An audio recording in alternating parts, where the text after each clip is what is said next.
World war 3 के chances हैं Europe की तरफ से? इस वक्त अगर आप मुझसे पूछें कि जी मशरिक़ वस्ता से ज़्यादा आसार यहाँ पे नज़र आते हैं तो उसका जवाब होगा हाँ। ये पहला मौका नहीं है कि किसी नेटो के रुकन मुल्क के अंदर उसकी एयर स्पेस के अंदर आपको ये मिसाइल्स या ड्रोन्स मिले हों। पहली दफ़ा किसी नेटो मेंबर स्टेट ने उनको गिराया है। रशिया और नेटो की अगर जंग छिड़ती है तो इसके बाकी दुनिया पे क्या असरात होंगे? बहुत ही मोहलक असरात होंगे दुनिया के लिए। अस्सलाम वालेकुम, you are watching the foreign desk. मैं हूँ आपकी होस्ट राफ़िया आसिफ। आज के एपिसोड में हम बात करेंगे 9 सितंबर को पोलैंड पे होने वाले अटैक के बारे में जो कि रूस की तरफ से था। इसको डिस्कस करने के लिए हमारे साथ स्टूडियो में मौजूद हैं हमेशा की तरह senior journalist Sadia Afzal. Welcome to the podcast. Thank you. क्या नेटो और रशिया के दरमियान एक नई जंग का आगाज़ होने वाला है या ये सिर्फ और सिर्फ एक मीडिया की एग्जैजरेशन और कुछ भी नहीं है? देखिए, इसमें कोई शक नहीं है कि अभी जो हालात हैं वो बहुत ही ज़्यादा कशीदा होते चले जा रहे हैं। आप पूरे यूरोप में देखें तो एक अजीब खलबली है और एक अजीब अफरा तफरी है। हर कोई अपने मिलिट्री बिल्डअप की तरफ लगा हुआ है, अपनी मिलिट्री को कैसे सलाहियत को बेहतर बनाना है, खौफ है। रूस और यूक्रेन की जंग के बाद पूरे यूरोप के अंदर तमाम यूरोपी कंट्रीज़ का आप हाल ये देख लें, उनकी तवज्जो दो चीज़ों पे। अगर अमेरिका ने साथ नहीं दिया तो क्या होगा? अच्छा चलो अमेरिका पे इन्हिसार हम ख़त्म करते हैं और अपनी जो दिफाई सलाहियत है उसको हम बढ़ाते हैं। तो आपको हर जगह पे अब हथियारों की और जंगी असलहे की दौड़ नज़र आ रही है। हर कोई चाहता है कि जी हमारे पास जदीद से जदीद तरीन असलहा हो कि कल को अगर रूस ने हम पे हमला कर दिया तो हम अपने आप को बचा सकें, अपना दिफा कर सकें।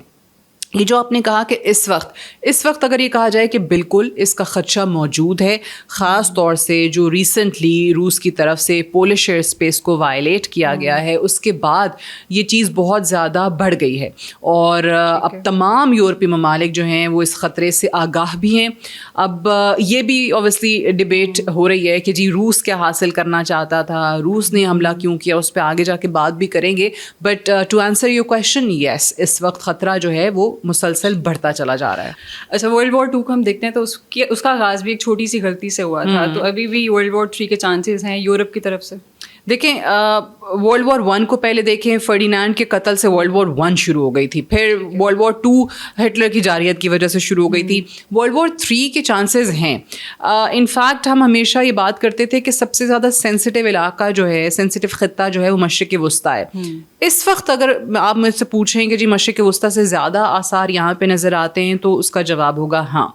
उसका रीज़न ये है कि जब मशरिक़ वस्ता के अंदर आप मिडल ईस्ट के अंदर देखते हैं तो आपको हसासियत तो मिलती है, but at the same time वो जो आपका कॉन्फ्लिक्ट है वो कंटेन रहता है एक रीजन के अंदर, वो इलाकाई कॉन्फ्लिक्ट बनता है। लेकिन अगर यहाँ पे यूरोपी दीगर ममालिक भी इन्वॉल्व होते हैं, जैसे कि ऑब्वियसली उनके नेटो का जो भी तमाम आर्टिकल्स, आप 4 की बात कर लें, 5 की बात कर लें, उन तमाम चीज़ों के अंदर क्या है, उनमें यही है कि वो फिर तमाम के तमाम ममालिक पे हमला तस्वुर किया जाता है। फिर उसमें पूरा यूरोप जो है वो आ जाएगा। और अगर इस तरह का की नौबत आती है कि हालात यहाँ तक पहुँचते हैं कि एक मुल्क ये फ़ैसला करता है कि इनफ इज़ इनफ, तो फिर बाकी सारे ममालिक को भी उसका साथ देना पड़ेगा। और आर्टिकल 4 और 5 का आपने जिक्र किया, इनकी सिग्निफिकेंस क्या है? अच्छा, ये मैं बता देती हूँ। आर्टिकल देखें, 4 जो है वो बेसिकली आपको ये कहता है कि जो नेटो का के रुकन ममालिक हैं, किसी एक पे भी हमला होता है तो फिर तमाम नेटो के जो मेंबर स्टेट्स हैं वो इकट्ठे होंगे, वो उस पर मुशावरत करेंगे और फिर जो फ्यूचर की स्ट्रैटेजी है उसका तज़किरा होता है। अच्छा, इसको बहुत कम इस्तेमाल किया गया है। तुर्की ने जैसे शाम के मामले पे किया था, अगर आप देखें 75 ईयर्स में आई थिंक 7 से 8 बार इसका शायद इस्तेमाल किया गया और इससे ज़्यादा नहीं। इससे ज़्यादा जो ख़तरनाक है वो आर्टिकल 5 है। अब वो जो आर्टिकल 4 से आप मामला शुरू करते हैं, मुशावरत से शुरू करते हैं, आपने कन्वीन किया, उसके बाद आर्टिकल 5 तक जाते हैं ना। आर्टिकल 5 सेज़ कि एक मुल्क पे हमला अगर होता है उसको बाकी तमाम ममालिक पे भी हमला तस्वुर किया जाएगा और फिर तमाम ममालिक मिल के जवाबी कार्रवाई करेंगे। तो कोई एक मुल्क रशिया के ख़िलाफ़ नहीं जाएगा, तमाम के तमाम नेटो रुकन ममालिक जो हैं वो रूस के ख़िलाफ़ अटैक करेंगे। मिसाल के तौर पे हालांकि देखें, यूक्रेन जो है वो नेटो का रुकन नहीं है। यूरोपीय ममालिक बनाना चाहते थे, वॉर में बिल्कुल नहीं, अदरवाइज भी बनाना चाहते थे लेकिन वो बना नहीं सके, राइट। लेकिन उसके बावजूद भी आप देखें जो यूरोपीय ममालिक की तरफ से बार बार अमेरिका से भी, प्रेसिडेंट ट्रंप की तरफ से भी मुतालबा क्या किया जाता रहा کہ آپ یوکرین کو ایسے ٹریٹ کریں جیسے کہ وہ نیٹو کا رکن ہو, حالانکہ وہ نہیں ہے. تو یہاں پہ اگر ایک نیٹو کے رکن ملک پہ حملہ ہوتا ہے تو وہ تمام ممالک پہ نیٹو کے حملہ تصور کیا جائے گا روس کی طرف سے, اور پھر جوابی کارروائی بھی ہو سکتی ہے. اچھا, اب اس کا استعمال جو ہے آرٹیکل 5 کا, وہ آج تک تاریخ میں صرف ایک بار ہوا ہے, اور وہ ہوا ہے 9/11 پہ, جب امریکہ پہ حملہ ہوا ٹوئن ٹاورز پہ. اس کے بعد پھر یہ تمام ممالک جو ہیں اکٹھے ہوئے, اور آپ نے دیکھا کہ پھر کیسے جنگ شروع ہوئی, وار آن ٹیرر کا آغاز ہوا, اور وہ پھر چلتی ہی چلی گئی, اور پاکستان بھی اس میں شامل رہا وار آن ٹیرر میں. سو ایک دفعہ آپ 9/11 کے بعد آرٹیکل 5 کا استعمال دیکھتے ہیں, اور آرٹیکل 4 کا غالباً 6 سے 7 دفعہ استعمال ہوا ہے پچھلے 75 سالوں کے اندر. اچھا, کیا ممکن ہے کہ یہ امریکہ اور یورپ آرٹیکل 5 کا مس یوز کرتے ہوئے ایک نئی جنگ کا آغاز شروع کر دیں؟ دیکھیں, تھیوری میں آپ کہہ سکتے ہیں یس, بٹ آرٹیکل 5 کا استعمال ایسے تو نہیں ہو سکتا کہ لیں اس کا. نہیں, دیکھیں اس پہ کیا تمام ممالک جب اکٹھے ہوں گے تو theoretically yes you can say, but otherwise بھی دیکھیں خود سے تو نہیں وہ آپریشنل ہو جاتا نا, خود سے تو اس کا اطلاق نہیں ہو جاتا. تمام ممالک بیٹھیں گے, ڈسکس کریں گے, سب کا اگریمنٹ ہوگا, اس کے بعد ہی آرٹیکل 5 لگتا ہے. اور آرٹیکل 5 لاگو کرنے کے لیے بھی ان کو پھر اپنی اس وقت کی کنڈیشنز دیکھنی ہیں, کیا اس پوزیشن میں ہیں کہ روس کے خلاف وہ جنگ کو لے کے جا سکتے ہیں, اور کتنا عرصہ. اچھا, یوکرین اور رشیا جنگ میں رشیا کی آلریڈی پوزیشن اسٹرانگ ہے, تو وہ کیوں حملہ کرے گا اس کے اوپر؟ کیا آپ کو نہیں لگتا کہ یہ ایک سازشی طور پہ جو نیٹو اسٹیٹس ہیں, جو نیٹو ممبرز ہیں, وہ انووک کرنا چاہ رہے ہوں آرٹیکل 5 کو, تو اسی لیے انہوں نے سارا یہ پلان کیا؟ اچھا دیکھیں, یہ پلان تو نہیں ہے, کیونکہ وہ جو آپ کو ڈرونز نظر آئے ہیں پولش ایئر اسپیس کے اندر, وہ روسی ڈرونز ہی ہیں. اب اس کی بھی کہانی سن لیجئے. روس کی طرف سے انکار کیا جا رہا ہے, تو بائی مسٹیک. رشیا کیوں ڈینائی کر رہا ہے اس چیز کو؟ وہ کہہ رہے بائی مسٹیک ہوئے ہیں. میں آپ کو بتاتی ہوں کہ اب اگر آپ دیکھیں, یہ پہلا موقع نہیں ہے کہ کسی نیٹو کے رکن ملک کے اندر, اس کی ایئر اسپیس کے اندر آپ کو یہ میسلز یا ڈرونز ملے ہوں. یوکرین کی طرف سے بھی ہوا ہے, کوئی 1 سال ہوا تھا غالباً اس روس اور یوکرین کی جنگ کو شروع ہوئے, اور اس وقت مجھے یاد پڑتا ہے کہ پولینڈ کے اندر ایک یوکرینی ایئر ڈیفنس میسل جو ہے وہ گرا تھا, اور اس میں کچھ لوگوں کی ہلاکتیں بھی ہوئی تھیں. اچھا, روس کی طرف سے بھی پہلے رومینیا کے اندر بھی گر چکے ہیں, مولڈووا میں بھی ہو چکا ہے. تو ایسا نہیں ہے کہ پہلی دفعہ یہ کوئی ایئر اسپیس کی وائلیشن کی گئی ہو. پہلی دفعہ ہوا کیا ہے کہ پہلی دفعہ کسی نیٹو ممبر اسٹیٹ نے ان کو گرایا ہے, ان روسی ڈرونز کو مار گرایا ہے. اب روس کہتا ہے ڈرونز انٹرسیپٹ کیے انہوں نے. ایگزیکٹلی 4 انٹرسیپٹ کیے, 4 گرائے, اور کتنے تھے 19.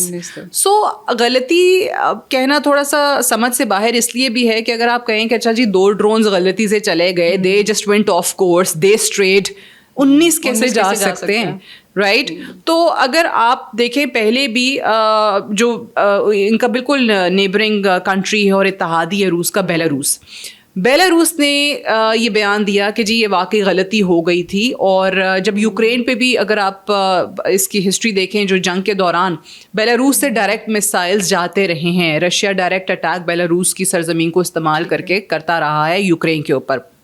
بیلاروس آپ کو یہ بتاتا ہے کہ غلطی ہو گئی تھی, جو کہ آپ کو اپیرنٹلی غلطی کہیں سے بھی نہیں لگتی ہے.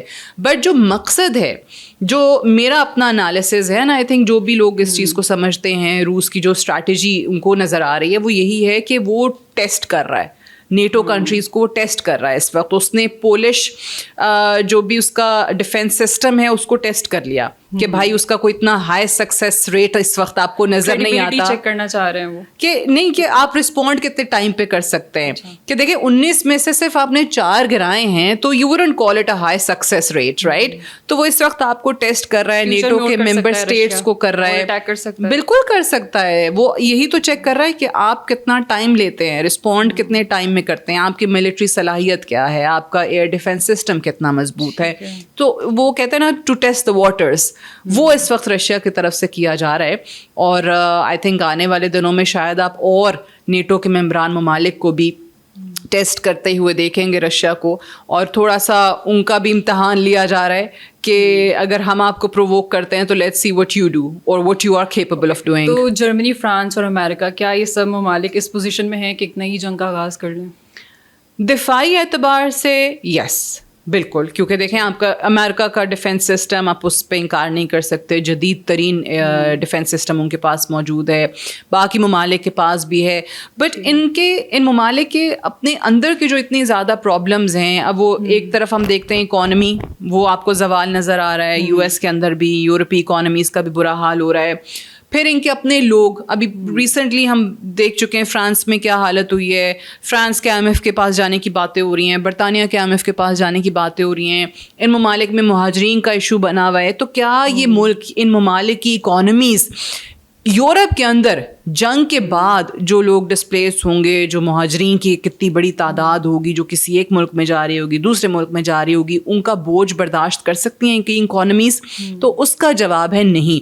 इनकी अवाम जो है आपको बहुत इजाज़त नहीं देगी, इनको अवाम इजाज़त नहीं देगी। अवाम जो है वो आपको बुरी मईशत के ऊपर इस वक्त प्रोटेस्ट करते हुए दिखाई दे रही है, कहीं वो अपने हुक्मरानों से इस्तीफ़ों के मुतालबे कर रही है। तो मेरा नहीं ख्याल, दिफाई एतबार से तो बिल्कुल है सलाहियत, जा भी सकते हैं, बट अगर आप कहें कि इनके इंटरनल हालात क्या उस चीज़ की इजाज़त देते हैं, तो उसका जवाब होगा कि उनको सामने रखते हुए मेरा नहीं ख्याल किए जाएंगे। रशिया और नेटो की अगर जंग छिड़ती है तो इसके बाकी दुनिया पे क्या असरात होंगे? क्योंकि रूस से बहुत से कंट्रीज़ ऑयल ले रहे हैं, नेटो ममालिक की अपनी अहमियत है, तो इन फिर क्या असरात पड़ेंगे इसके बाकी ममालिक पर? बहुत ही मुहलक असरात होंगे, दुनिया के लिए बहुत ही परेशान कुन सूरत हाल होगी। जैसे आपने ऑयल एंड गैस का जिक्र किया, वो तिजारत बंद हो जाएगी, एनर्जी के वसाइल नहीं रहेंगे, तो आप जितने भी ममालिक, एंड कहीं ना कहीं तमाम ममालिक ही मगरबी निज़ाम जो है मईशत का, उस पर रिलाई कर रहे हैं, तो आप तमाम ममालिक को इस जंग के अंदर धकेलेंगे। ये सिर्फ़ और सिर्फ महदूद एक ख़ित्ते तक नहीं रहेगी, ये सिर्फ़ और सिर्फ महदूद एक यूरोप तक नहीं रहेगी, ये पूरी दुनिया में फैलेगी। तो इसके आलमी असरात जो हैं वो किसी के लिए भी अच्छे नहीं होंगे। हो सकता है कि बहुत ज़्यादा ममालिक जो हैं वो जंग की सूरत हाल को तो सामने रखते हुए न्यूट्रल रहें, वो कहें कि नहीं हम साइड पे हैं, आप रूस जाने और यूरोप जाने, बट उसकी जो इम्प्लिकेशंस हैं या उसका जो आउटकम होगा, जो कॉन्सिक्वेंसेस होंगे, वो किसी भी मुल्क के लिए अच्छे नहीं होंगे। तो वो जो आपने जहाँ से बात का आगाज़ किया था, वर्ल्ड वॉर 1, वर्ल्ड वॉर 2, उसके बाद इसी तरीके की गलतियां जो हैं वो एक और आलमी जंग का भी पेशखैमा बन सकती हैं। फॉर इंस्टेंस से जंग छिड़ती है तो लोगों का फोकस मिडिल ईस्ट से, मशरिक़ वस्ता से हट के यूरोप की तरफ शिफ्ट हो जाएगा। बिल्कुल होगा। देखें, अगेन वही बात है, जब मैंने थोड़ा सा पहले भी जिक्र किया था कि आप जब मिडिल ईस्ट में देखते हैं केओस होता है, और मिडिल ईस्ट बहुत अरसे से केओस देख रहा है, ये कशीदगी देख रहा है, मिडिल ईस्ट के ममालिक का बुरा हाल हुआ है और इन्हीं जंगों की वजह से हुआ है। कभी कोई फॉल्स फ्लैग ऑपरेशन करके, कभी कोई इल्ज़ाम लगा के, कभी कोई तौजी पेश करके, लेकिन मिडिल ईस्ट का कॉन्फ्लिक्ट सिर्फ मिडिल ईस्ट की हद तक महदूद रहा है। वो आप उस एक जोग्राफिये से बाहर नहीं गया है, आपने कंटेन रखा उसको मिडिल ईस्ट के अंदर। Europe on the other hand, जब वहाँ पे कोई कॉन्फ्लिक्ट होगा, जब वहाँ तसादुम होगा, जब वहाँ कोई जंग छिड़ेगी, तो वो सिर्फ यूरोप तक महदूद नहीं रहेगा। इसीलिए पूरी दुनिया का फोकस मशरिक़ वस्ता से हट के यूरोप की तरफ जाएगा। एंड एक और चीज़, आपका ये जो अभी वर्ल्ड ऑर्डर है, जो क्रम्बलिंग वर्ल्ड ऑर्डर है, जो ख़त्म होने के करीब करीब है और दुनिया जो है वो एक नए वर्ल्ड ऑर्डर की तरफ बढ़ रही है, वो आपका चैलेंज होगा। इस जंग के बाद अगर ऐसा होता है तो जंग के बाद वो वर्ल्ड ऑर्डर बहुत तेज़ी से गिरेगा। सो इस वजह से वो तमाम ममालिक जो कि इस आलमी ऑर्डर को बनाए हुए हैं, जब उन पे डायरेक्ट ये बात आती है, जब वहाँ पे जंग होती है, तो वो डेफिनेटली पूरी आलम को, पूरी दुनिया को जो है उसका इम्पैक्ट देखना पड़ेगा। ठीक है, thank you very much for coming. तो आज के लिए इतना ही। अपना फीडबैक देना मत भूलिएगा। कीप वॉचिंग अपना वतन TV। थैंक यू एंड अल्लाह हाफिज़।